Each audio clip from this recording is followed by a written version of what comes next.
Worcester, Massachusetts, the shire town or county seat of Worcester County. The date is September 6, 1774. This is 7 months before the American Revolution supposedly began at Lexington and Concord. Now at dawn, the militiamen start marching into town.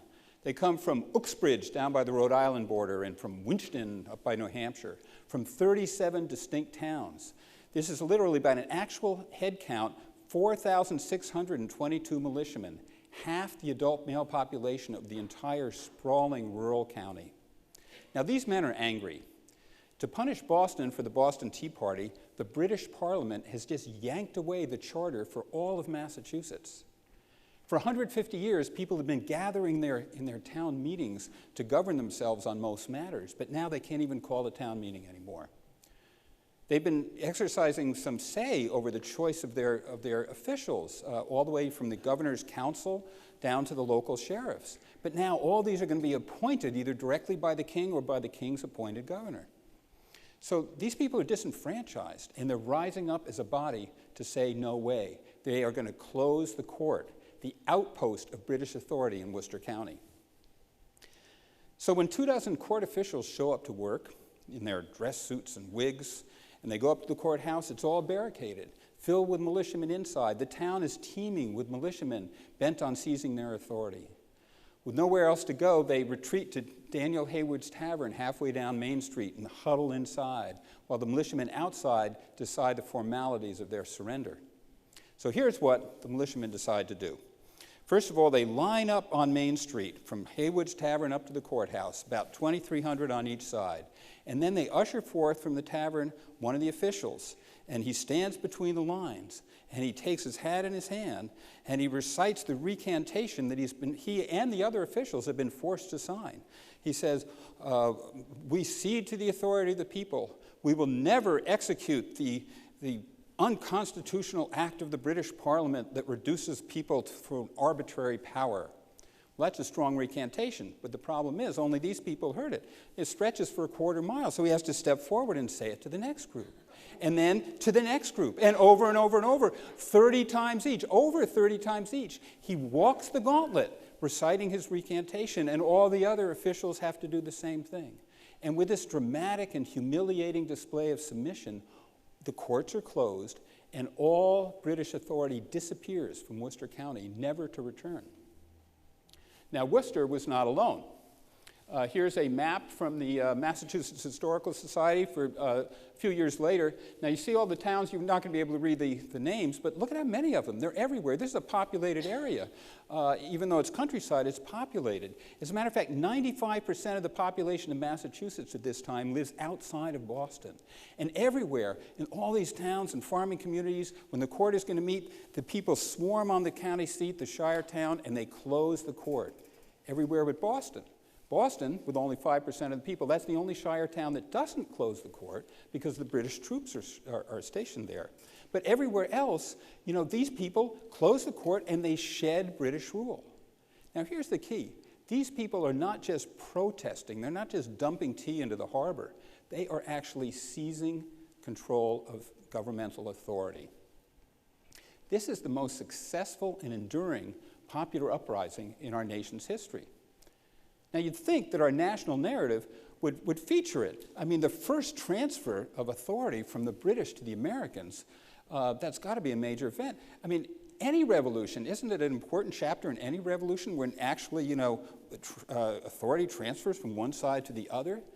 But it's not featured in our national narrative. It's not even mentioned. Go find it in your textbook. You're not going to find it. It's not there. So here's the big question. Why not? Why don't we tell this story? Who decides what stories we tell and what stories we don't tell? Who's the gatekeeper here anyway? Well, we Americans collectively, we are the gatekeepers. For the past 2 centuries, we've been trapping ourselves inside a narrow national narrative defined by just a handful of iconic themes and events. Taxation without representation, the Boston Tea Party, Boston Massacre, we can recite them by heart. But there was more to it than that.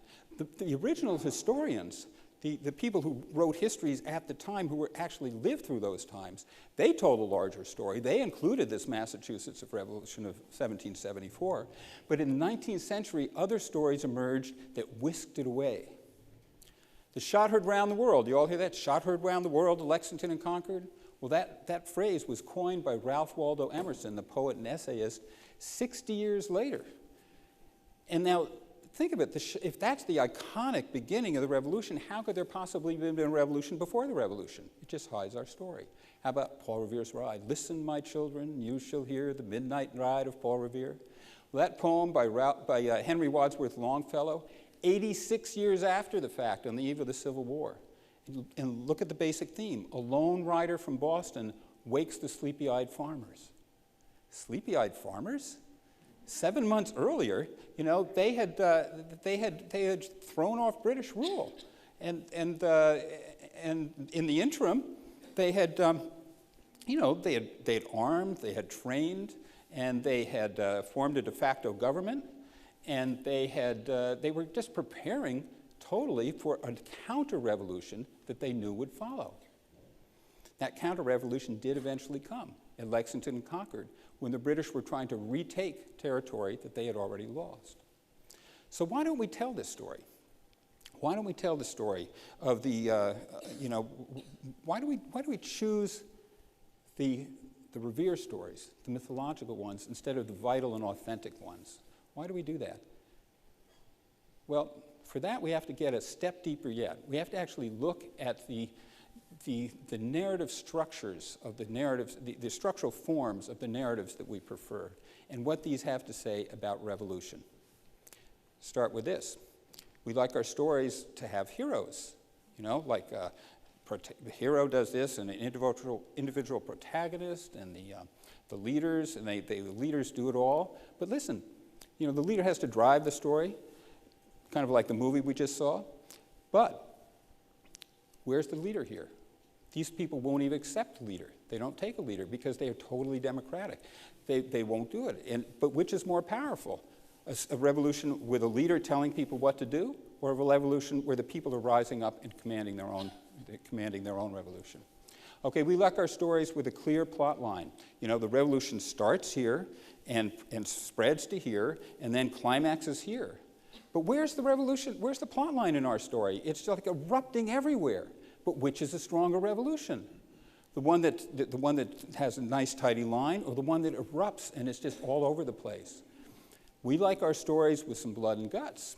You know, if it bleeds, it leads. Well, this one didn't bleed. And why didn't it bleed? Because if you have 90% of the people on one side, as we did in this revolution, and only 10% on the other, you're not going to find a lot of resistance. But on the other hand, if you had more like a 60-40 split, well, then you'd have resistance. You'd probably have some bloodshed, and then you'd tell the big story of the revolution. But that's not a strong revolution. That's more like a civil war. The real revolution, the overpowering revolution, is where you have everybody joining in, the 90%. You know, and that's a stronger story. Finally, and here's a story we love to tell. It's a feel-good story.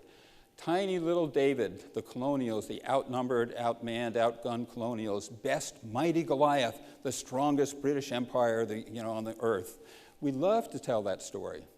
But now look at Worcester. How do you tell that story in Worcester? The 4,622 militiamen, these people are David, and those 20 court officials huddling in the tavern are Goliath. You see, it just doesn't fit. And if your story doesn't fit the narrative form, it doesn't get told, right? So let me leave you with this. Beyond the Massachusetts Revolution of 1774, beyond the distortions to the nature of revolution, beyond, and actually extending outwards to all our historical renderings, the way we tell history, beware of pat narrative forms and reruns of the same iconic stories, because these can hide more than they reveal.